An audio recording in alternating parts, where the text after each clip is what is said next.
Okay, Assalamualaikum and good afternoon. I'd like to wish you all a happy new year. A bit late to wish you Christmas, but anyway, I hope we have a better year this year than we had in the previous year. Now, today I'm going to talk about diabetes and an older person. And to be honest with you, we're running out of ideas in terms of topics. So if any of you have anything you want to suggest or you'd like to hear, please let me know.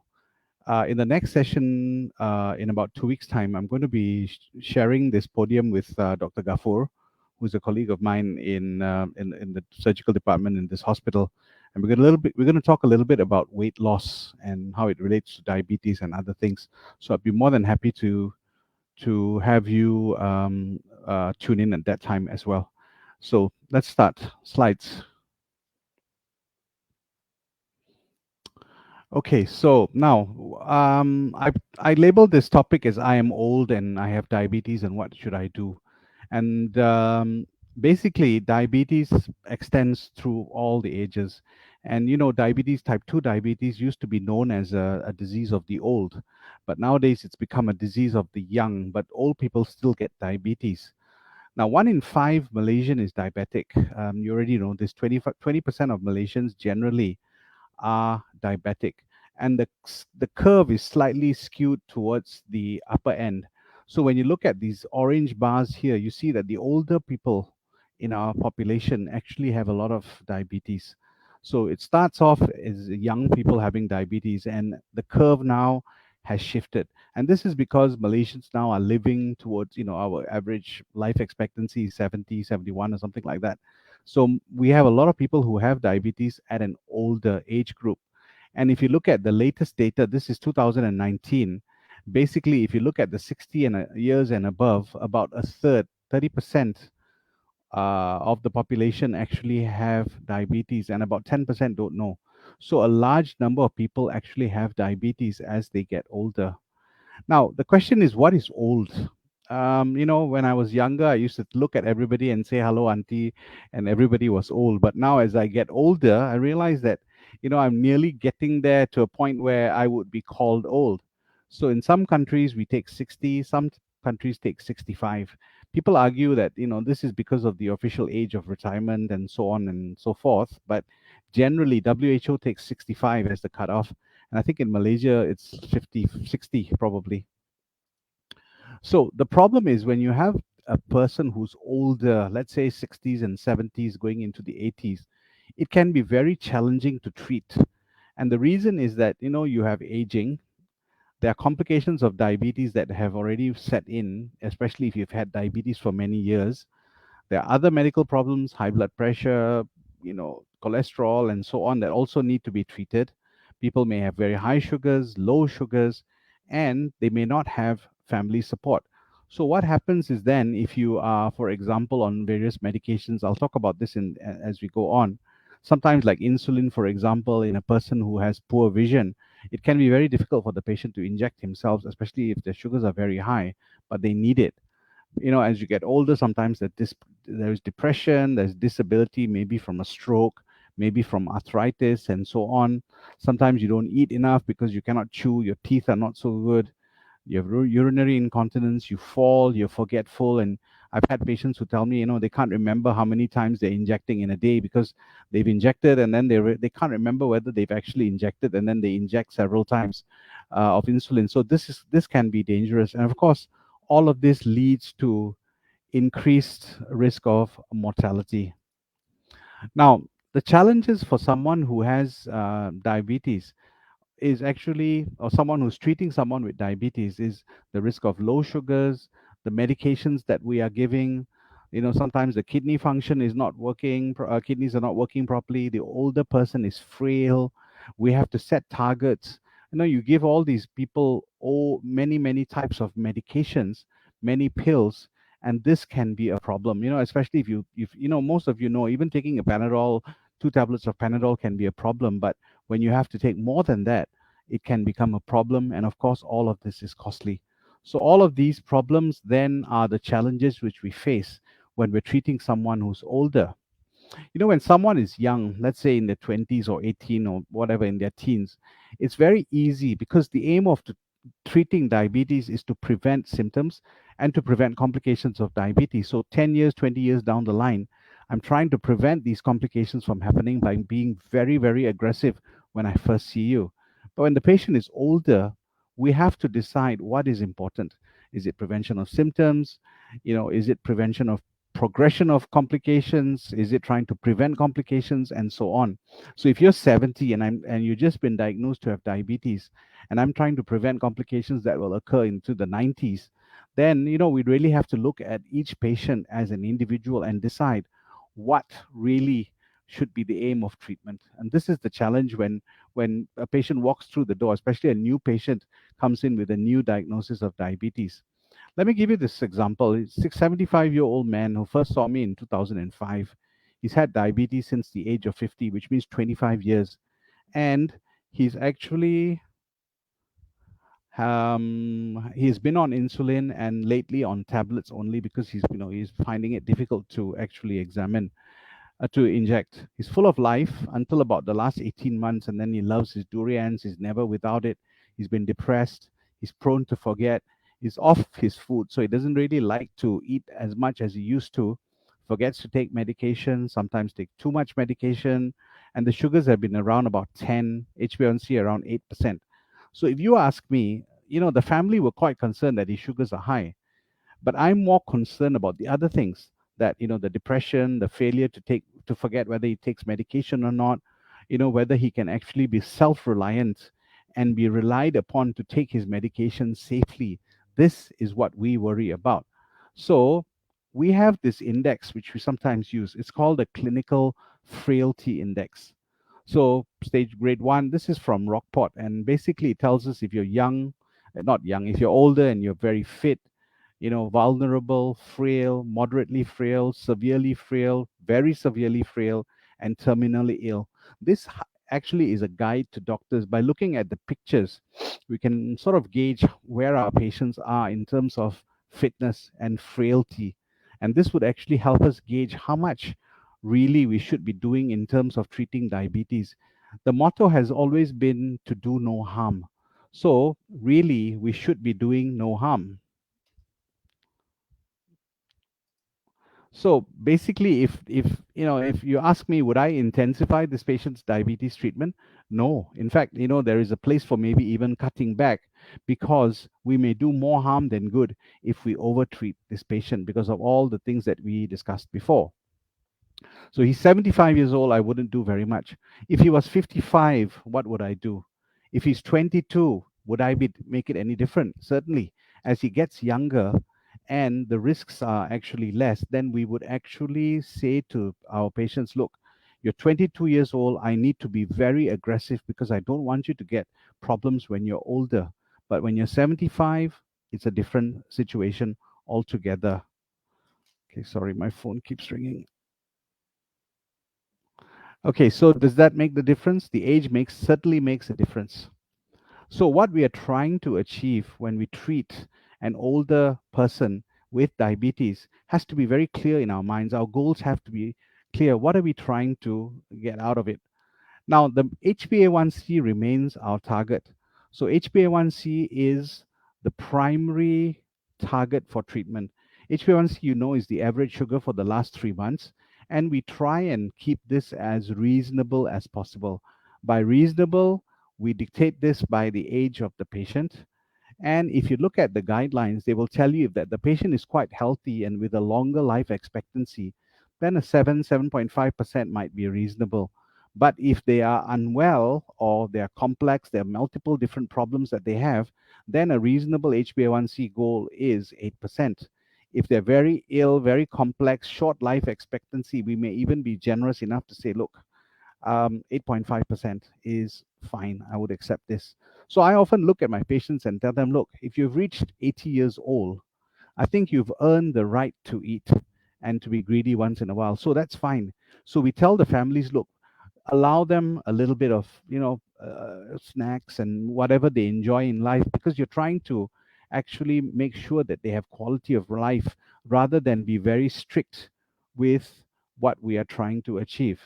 So the targets for HbA1c are variable. We try and keep it less tight when patients are older, they have a lot of medical problems, we worry about low sugars and so on, and especially if they have a short life expectancy. If a patient has a cancer with 6 months to live, what are we trying to achieve? We're trying to achieve an HbA1c of 6.5. It's pointless. We need to let the patient have his quality of life. Now, so the goals generally should be like those of a younger adult, except that when the patients get older and more frail and more frail and more frail, we can use these visual clues that I showed you earlier to assist us in helping gauge what we should do for these patients. So you've seen this before. This is the Rockport score, which is based, I mean, it's used in Canada quite widely, and it actually is such an easy way of looking at it and seeing whether there is something that needs to be done. So if you're a fit individual, Mahathir, for example, if you've got a life expectancy of more than 10 years, your HbA1c goal should be around 7.5, and this is adequate. To achieve this goal, you want fasting sugars to be around 7.8 to around 8.3. Now, if you are older, a frail older individual, then you may say that, well, I would even accept 8% because in a person whose expectancy is less than 10 years, what am I trying to achieve? The idea is to keep their sugars comfortable, okay, so that we don't do any harm.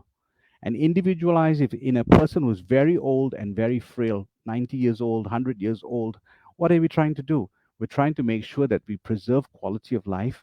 We want to make sure we avoid low sugars, and we want to prevent related any complications that may occur as a result of over treatment. So how do we treat? Really, what we have to figure out is what is the benefit versus the risk. If the risk outweighs the benefit, the risk of giving them insulin, for example, is so high that their sugars will come down, but it might come down too low, then we have to ask yourself, is it really worth it? So, benefit versus risks. We do this whenever we treat someone with any medication of any age. We always ask ourselves, are we going to cause more harm than benefit? And if that is the question, if that's the answer, then basically we should reconsider treatment if you're going to do more harm.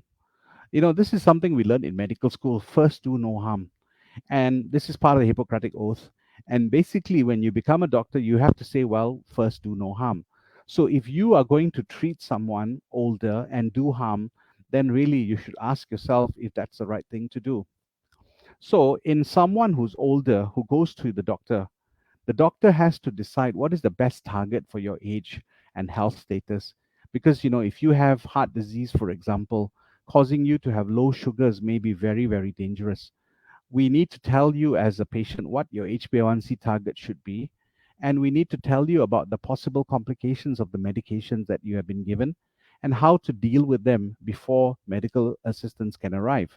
For example, if you have a low sugar, your mother has taken insulin, and and she passes out, what do you do? I had this situation where I had an older patient sitting behind me on a plane coming back from Hong Kong. Patient actually passed out after taking insulin, and he was in his 80s.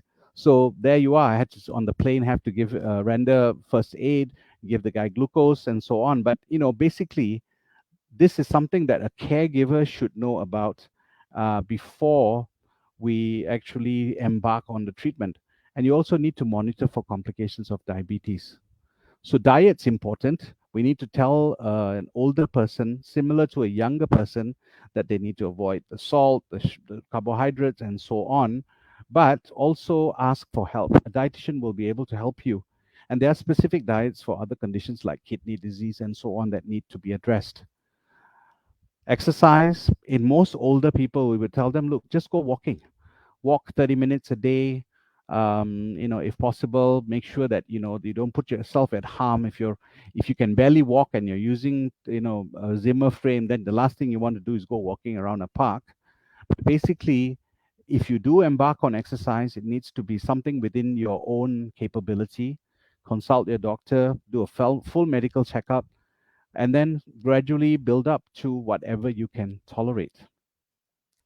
Now, this lady looks remarkable. I mean, you wouldn't be able to guess how old she is, but she's actually 84. Okay. So this is an 84-year-old great grandmother who's able to do that's a kettlebell, 15-pound kettlebell.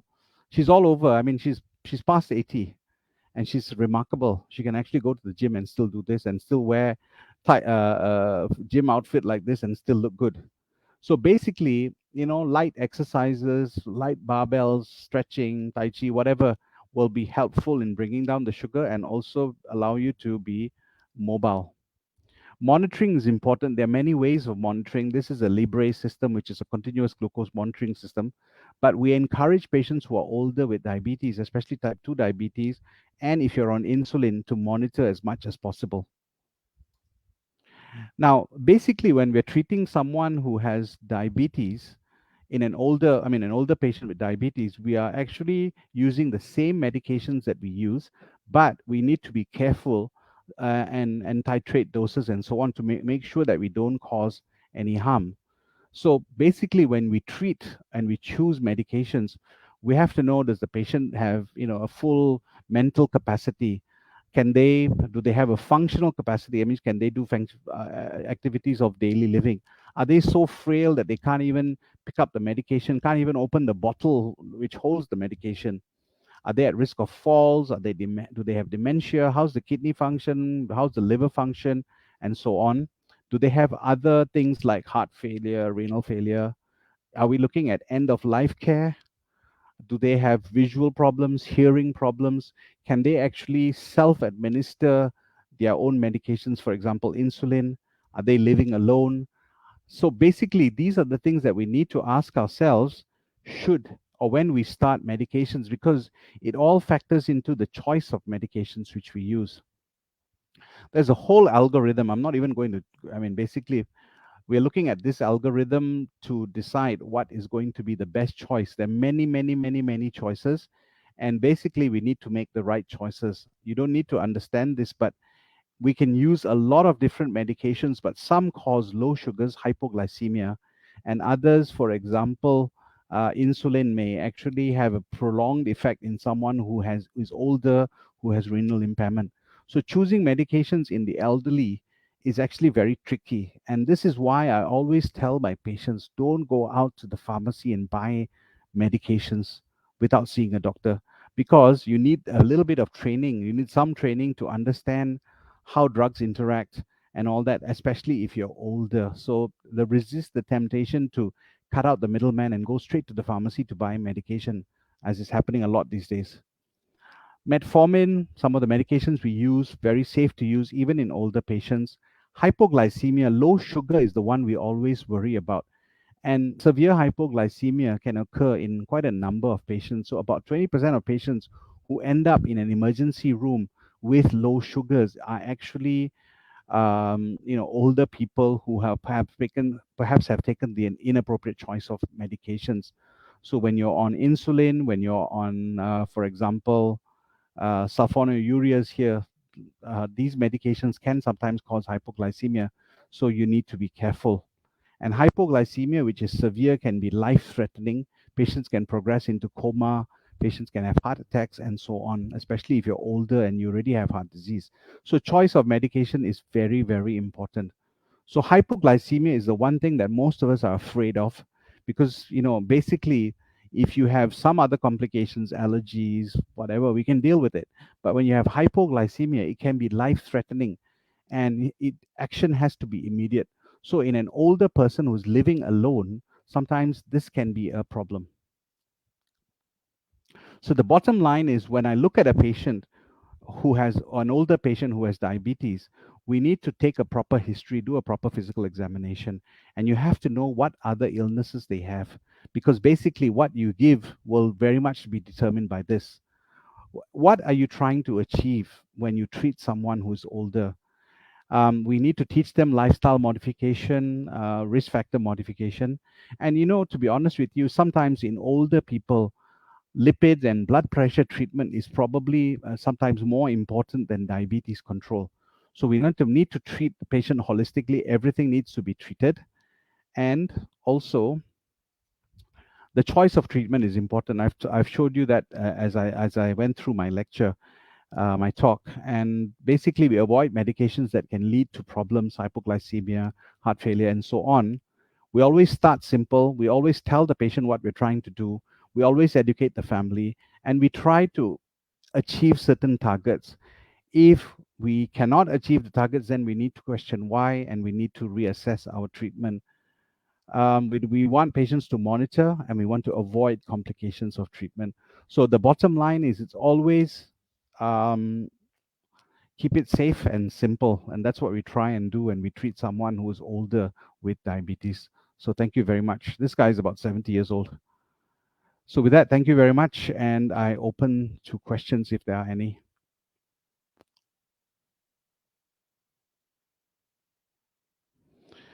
My mother's scared of insulin, but her doctor suggested she get insulin. What should I do? Well, not knowing your mother's age, all the other conditions, insulin generally is quite safe to give someone. Okay, so if your mother is quite fit, perhaps that's why the doctor suggested that she go on insulin, and your mother is actually capable of injecting herself. What we need to do is we need to educate the patient. So we need to tell the patient what insulin is all about, and we need to actually show them. So in my clinic, normally these kinds of patients, I would start insulin once a day, and I would do the first injection in my clinic, depending on the type of insulin we use, and show them that the needle is actually very painless, and this goes a long way.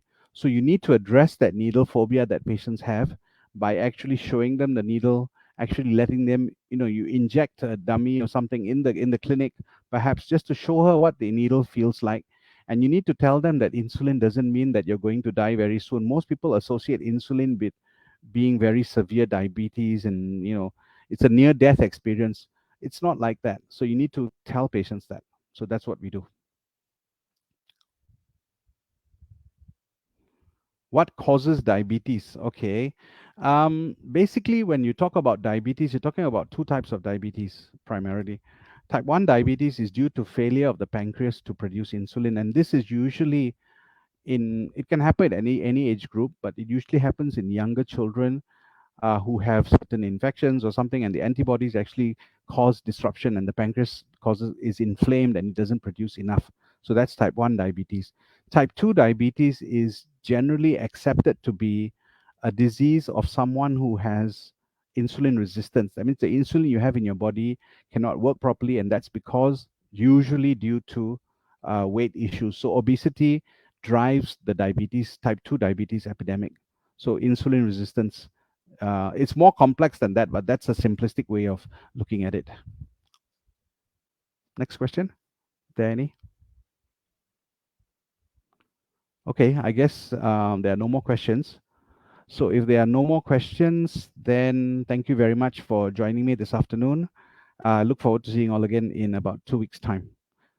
Do remember to send in questions, or if you would like to listen to a particular topic, please let us know. We'll be happy to try and accommodate you. Thank you very much. Have a nice day.